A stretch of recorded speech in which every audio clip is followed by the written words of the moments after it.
We're glad you're with us tonight. I'm Lynn Brooks. And I'm Terry Brewer. We're following two developing stories tonight. A major shakeup for the Alabama football team and the possibility of winter weather. Now we start with the Crimson Tide. Three key players announcing today they are moving on to the NFL. WVUA sports anchor John Huddleston joined us now with the very latest. John. And guys, we got the official news today that defensive lineman Marcel Darius, receiver Julio Jones, and Heisman Trophy winner running back Mark Ingram will all forego their senior season in favor of turning pro. All three players have had an outstanding career at the University of Alabama, and looking forward, all three project as first-round draft picks. Coach Nick Saban says he expects all to eventually come back and earn a degree, but right now, this is the right decision. I know that there's a lot of passion out there for Alabama football, but the thing that we care about most in our program is the people in it. And in this case, each and every one of these guys, these young men, have made a very good decision based on all the facts that are available to them relative to what their future should be. And also attending today's press conference was Alabama linebacker Dante Hightower. His announcement, though, was that he'll be returning to Alabama for a fourth year of eligibility. Coming up in sports, we'll hear from all three players that are departing. All right. Thank you, John. All right. And the other big story we're following tonight, the threat of winter weather. A cold front heading toward Alabama may bring snow, maybe even freezing rain. WVUA Chief Meteorologist John Mason is monitoring the situation. Of course, he joins us now with the latest. Hi, John.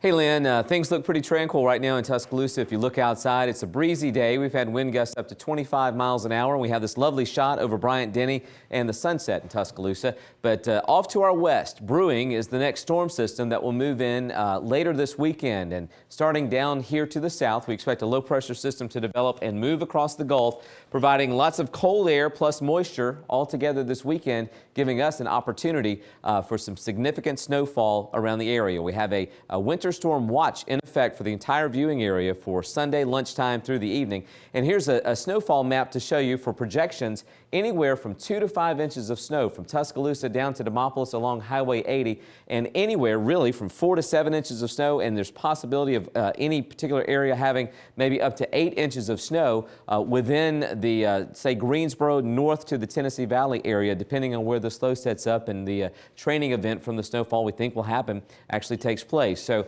you just need to prepare as we go into Sunday. This will be after lunch Sunday through early Monday, as the window, kind of the sweet spot, might actually be from about 6 o'clock Sunday night till about 3 o'clock Monday morning for the heaviest snow to fall. That's the way everything seems to be looking right now based on the models we have at this point. So obviously things do change, but right now a significant winter weather event with significant accumulations expected in West Alabama as we get into Sunday and Monday. Much more on this coming up in a few minutes. All right, thank you, John. Sand trucks are ready and vehicles are fueled up and weighted down. Tuscaloosa City transportation officials are gearing up in case of bad weather. Director of TDOT, Tara Tubbs, tells WVUA crews are on standby in case of an emergency. She said they're monitoring the weather situation hourly if a snow event happens. Tubbs said their first priority will be bridges. They're putting barricades nearby so they can be closed quickly, and they will use the traffic message boards to pass along emergency information. The last incident, you know, people weren't expecting the ice and were just driving like normal. And so we had a lot more incidents than we normally do because of that. But I think everybody's going to be prepared for this one. You know, 3 days out, hopefully they'll watch the roads, watch the news, watch the message boards. She wants to remind everyone to use extra caution when driving in winter weather conditions.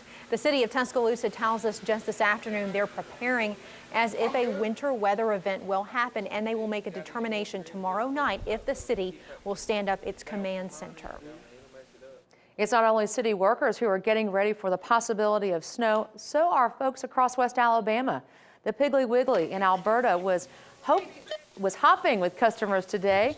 An assistant manager told WVUA their traffic had drastically increased today. People were buying their bread, their milk, other items to prep for possible winter weather. Some customers said they were buying extra food just to be on the safe side. I like to just keep bread and milk and eggs in the house because I can make so many different things from those. I'm just asked to do my regular grocery shopping every month, but yeah, since the storm comes, we just gonna get a little more. I bought my food yesterday. The assistant manager at the store said all employees have been told they are on call for the next couple days. Just 3 days before Auburn plays in the BCS National Championship game, Governor Bob Riley has declared Saturday as Cam Newton Day in honor of Auburn's star quarterback. Newton led the team to an SEC championship and became the school's third player to win the Heisman Trophy. Riley said he commends Newton on a spectacular 2010 football season. He calls Newton an incredible athlete. Riley said he could be the first governor in the country to have back-to-back national championship football teams and Heisman winners. Riley and House Speaker Mike Hubbard will travel to Glendale, Arizona on a state plane. Governor-elect Robert Bentley says he will not go to the game because he is busy getting ready to take office. Some of their hits include It Happens, Stuck Like Glue, All I Want to Do, just a few. There are many, many more. You probably guessed it. We're talking about Sugarland, one of country music's hottest acts. And you can catch them live right here in Tuscaloosa. They'll play at Tuscaloosa's new amphitheater, and according to Sugarland's website, that concert is also tax day, April 15th. Tickets go on sale late February. Director of the Tuscaloosa Amphitheater, Wendy Riggs, says they're looking forward to having an action-packed summer schedule. We're looking at all genres, really. I mean, you're going to see probably a really good diverse. I've seen R&B, I've seen pop, I see rock, I see old school rock. So it's going to be exciting. On the evening news.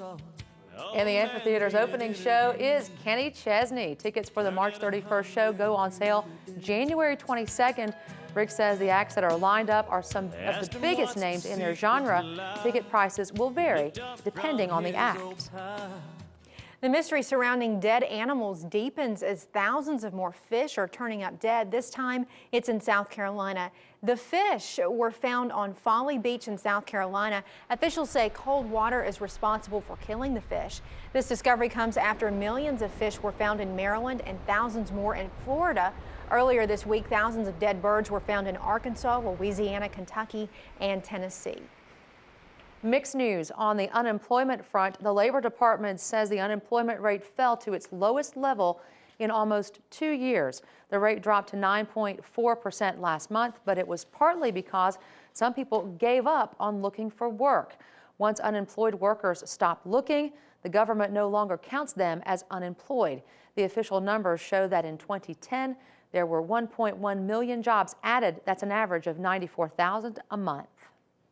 Newly elected Republicans in the House took the first step in repealing the president's health care law. The House set up rules for a debate next week, voting largely along party lines. This sets up a final vote in the House next Wednesday. It's unlikely to pass the Democratic-controlled Senate or survive a presidential veto.